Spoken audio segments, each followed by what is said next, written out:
First of all, I'd like to say thanks very much to Pete Waterman OBE for allowing us to come and take a look at your new project.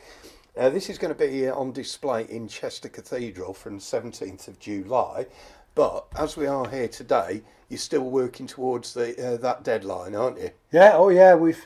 I mean, I'm not doing this on my own. I've got, we're a team, and the team is very important. But as you can see, this section in front of us has got no catenary wire up yet. In fact, we're doing that tomorrow, and then we're adding extra detail, and we're going over some of the work we did earlier just to check its viability. Because the problem we've got, we can't put it all up and run it. There's a wall there. Yeah. There's a wall there. We're stuck. So we really won't know the whole thing till we get to Chester Cathedral. So we've got to sort of do a lot of testing here. Now, some of the things that impressed me about this, first of all, it's West Coast Main Line. There's not enough people modelling the West Coast Main Line for a start off, so well done to you for that, first of all. Thank you.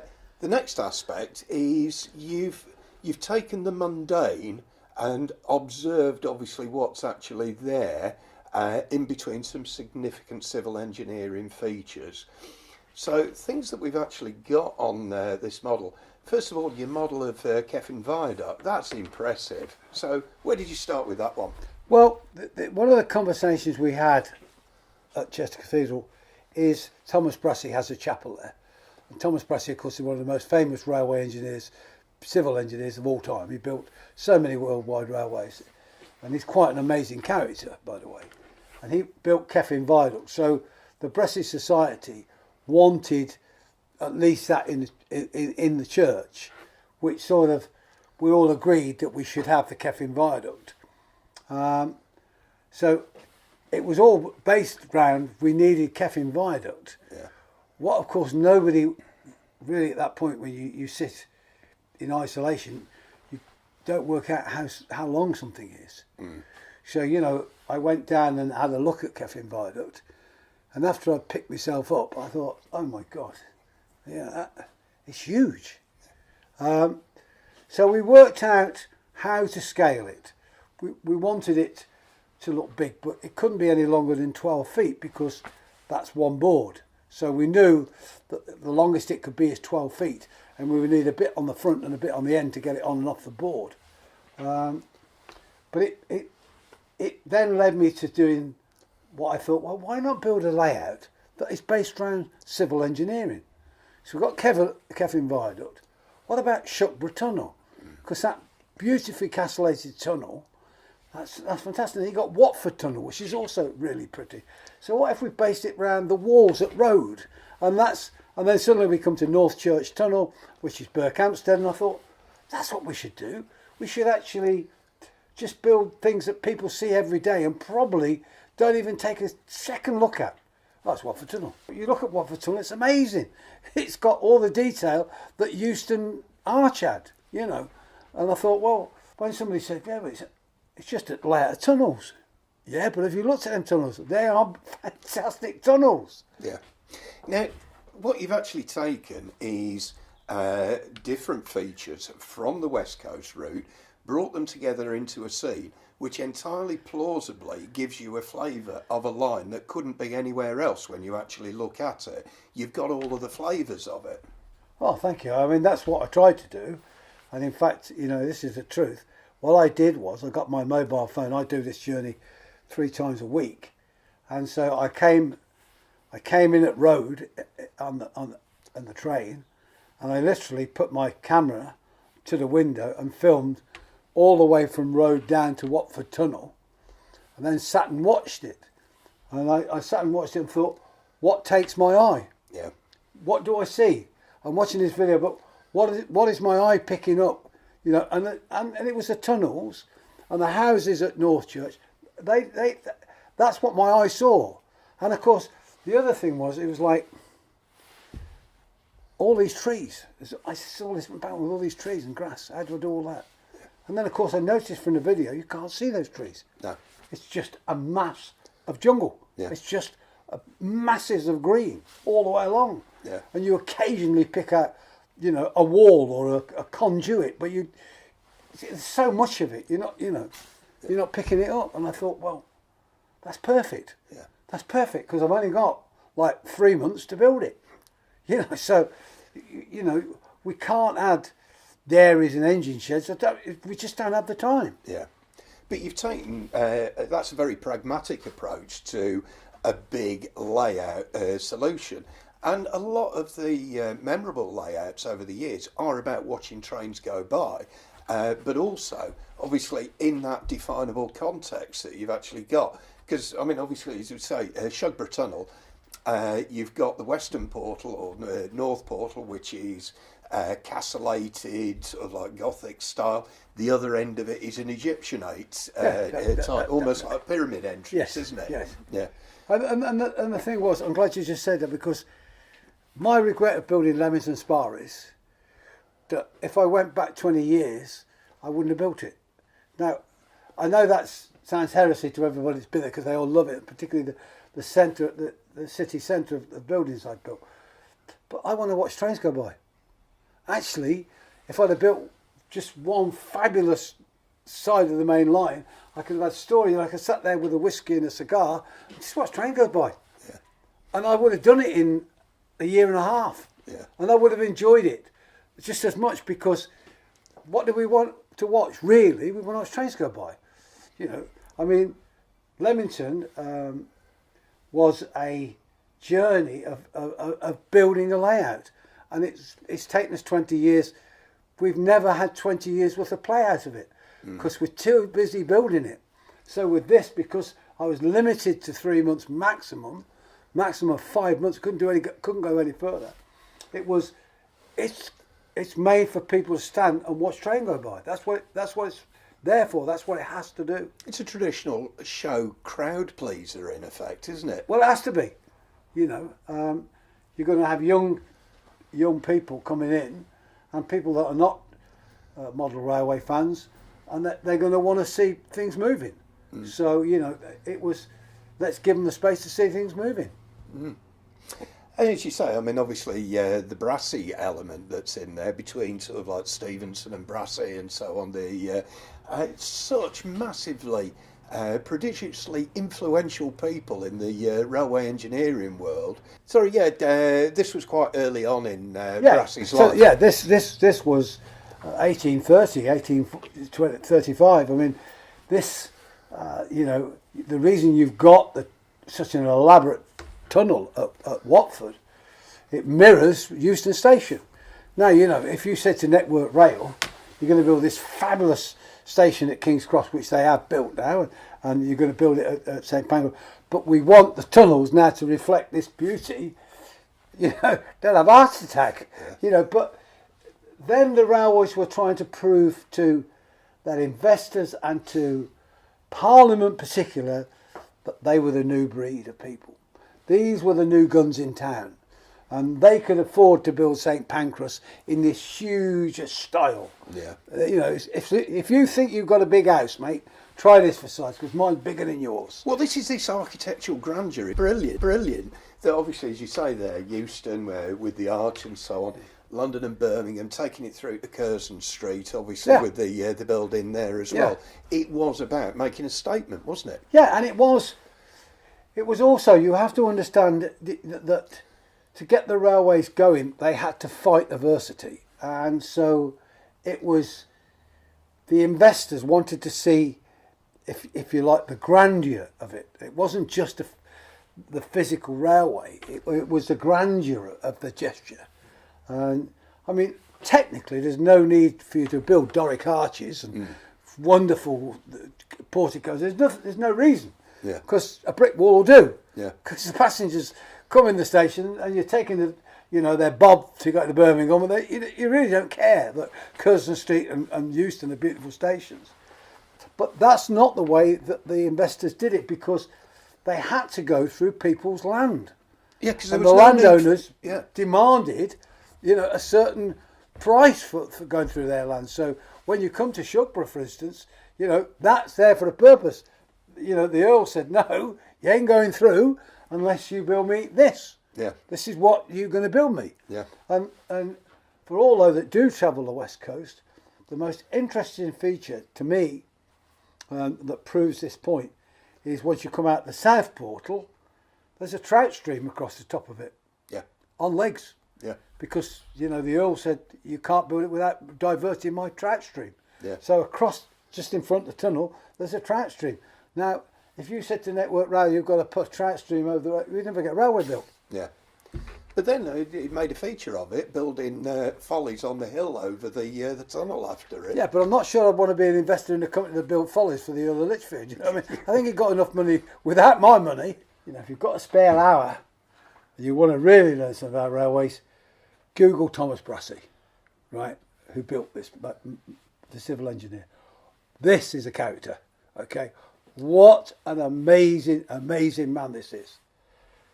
He employed 250,000 men to build railways all over the world. He had no bank. He never had a bank. He never had an office. He never had a secretary. And he paid all his staff on horseback. He also never ever went over budget. Right? So when he gave a railway a price, that was it. And if it went over, he would pay. Now think about that in the terms of all the other civil engineers, Cubits and all those guys that we talk about that built the railway, they went bankrupt on regular occasions. I mean, during this period that we were building railways, the companies that were built the canals before were going bankrupt nearly all the time, because particularly on the West Coast, you've got some of the big tunnels at Kilsby. I mean, Kilsby ruined about 3 contractors. Yeah. Because it was just, they kept hitting water in the tunnel and washing the tunnel out. Yeah. So, that's what fascinated me. There's this guy who's been building canals, and he stands alongside his chaps and says, "Righto, chaps, we're going to build a viaduct here." "What's a viaduct?" "Well, it's the thing that's going to take the railway across Keffin down here. Keffin. I want put straight across Keffin Moor." "Well, how do we do that then, boss?" "Well, hang on a minute. I think we put one brick on top of that, and I'll build this arch here." It's fantasy stuff, because we're talking about, they're built by guys that just built canals. Yeah. And here they are only 10, 20 years later building fantastic modern viaducts. It really is quite amazing. And they're uneducated. Yeah. Most of them Irish, come over with their camp followers. They're being paid pittance and getting drunk every Saturday night. I mean, and they're building these amazing structures. I just think we don't pay enough attention to things like this. I mean, the cuttings. When you see Tring cutting, look at the pictures of it being built by Bourne. The drawings. I mean, they're wheelbarrows going up like this, behind a donkey. I mean, talk about health and safety. It's not even in it. Yeah. I mean, one of Brassey's first contracts was Penkridge Viaduct, and I've read some of the local tales about, obviously, when the navvies came to town, and it was lock up your daughters, basically, because they took over the town. And obviously the local publicans, they loved it. Yeah, because they're drunk. Yeah. But they also, I mean, not for the weak-hearted, but, I mean, they shipped the girls in on a Saturday night. I mean, let's not be crude about this. The railway companies and the bosses, they shipped in girls. They called them camp followers that came in on a Saturday night, because the guys were all drunk and were free with their money, and the women stayed till Sunday, and they went away with more than just, the pocket money. Wolverhampton's never been the same since. No, it's still, didn't do it when I was on the railway, but, that was it. What I find we do, or people we tend to do, is we look at history in a modern way. You can't. And it's this whole political correctness that we've got ourselves burdened with when it comes to history. Because we can't pretend it didn't happen. It did happen. It was but part of what happened at the time. We can look back now and go, "Cool, that's a bit risky," or "You wouldn't do that now." Well, it isn't now. It's 150 years ago, 200 years ago. And the whole of life was different. People were paid pittance. I mean, they lived hand to mouth. And people were bought in, to do the jobs from other places, because particularly in England, people didn't want to be farm labourers anymore. They were leaving the farms to go into cotton mills. Yeah. So when it comes to building the radio, which really farm labourers again, they had to go to Scotland, Ireland, and some parts of Wales to get the labour because they were still farmers. Yeah. We'd moved on. Yeah. And like now, it's a part of our problem now is everybody's intelligent. Nobody wants to go and dig railways anymore. Well, thank God we build railways in a completely different manner now. Yeah. But everybody said, well, you can't mention that they used to bring girls in for the blood. Yes, you can, because we're talking about 1827 when they knew no different. Yeah. These guys were away from their families. They probably would go home once a year to see their families, and they were rough men. Also, I mean, one of the problems they had, particularly in the West Midlands, was when they brought the families over, they brought their pigs over.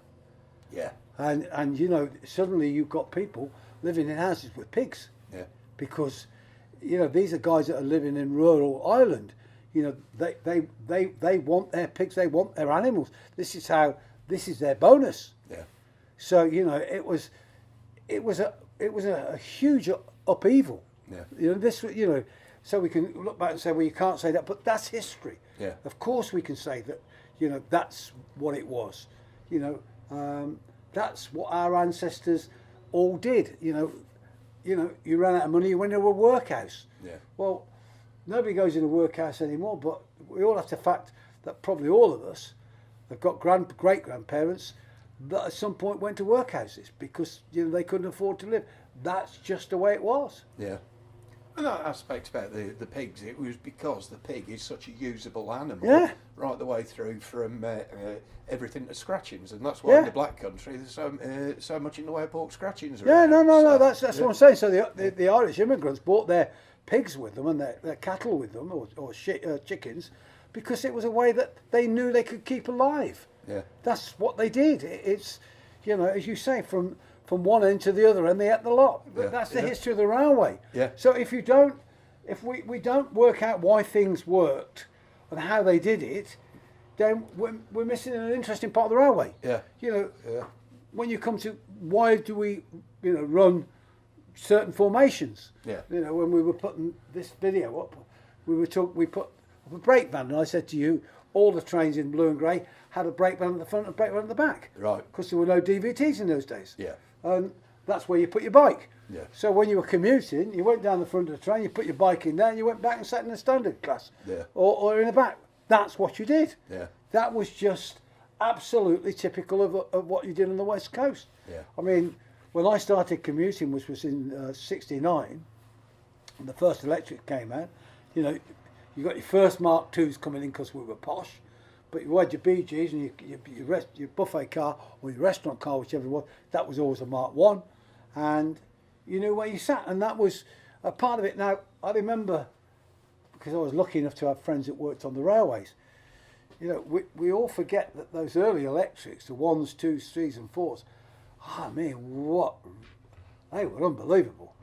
Lovely noises. Oh, yeah. I mean, I remember my mate Ted, he used to work with me at the GC, and he left the GC to go back to the railway, and he became a driver. So I was commuting to London in 1972, I'll never forget it, and I was waiting, because I used to catch the Midlander, which was 8:10 off Coventry, and I saw this 83, I think it was, coming in on the freight, but it was in our platform, and I thought, weird, and I saw the driver was my mate Ted. So I said, Ted, come on, get this out of the way, I've got to get to work. And he went, oh, where are you going? I said, I'm going to London. He said, I'm going to, just outside, he was going to the Roundhouse at, down there. He said, jump in, I'll give you a lift. So I thought, an 83, I've never been in an 83. So I'll never forget, I jumped in with him, and we're getting just the other side of Rugby. We're getting toward Kilsby Tunnel. And we were doing about 85, 90. And Ted said to me, get on the floor. And I went, what? He said, get on the floor. Well, I wasn't prepared for what this thing jumped. Like, the minute it hit the tunnel, this 83 was bouncing around like you couldn't believe. And there's no way you could have sat in the seat. And he was like, and every driver you talk to, they always laugh. because the 81s, 2s, 3s, before they put the dampers and the 4s, Yeah. because they didn't put the dampers on the 5s till later, they were horrendous. They bounced in tunnels like, I mean, it literally shook you out your seat. And I always forget that. I never forget that, which is why I preserved all those original electrics. I mean, all the ones at Barrow Hill were all mine, because I just wanted people to remember how crude those 1, 2, 3s and 4s were. They were crude. I mean, they were steam engines with electric motors. Yeah. They were bolted together. I mean, the North British ones and the Gorton ones were, I loved them. I mean, don't get me wrong, I love them. I thought they were amazing. But boy, were they rough.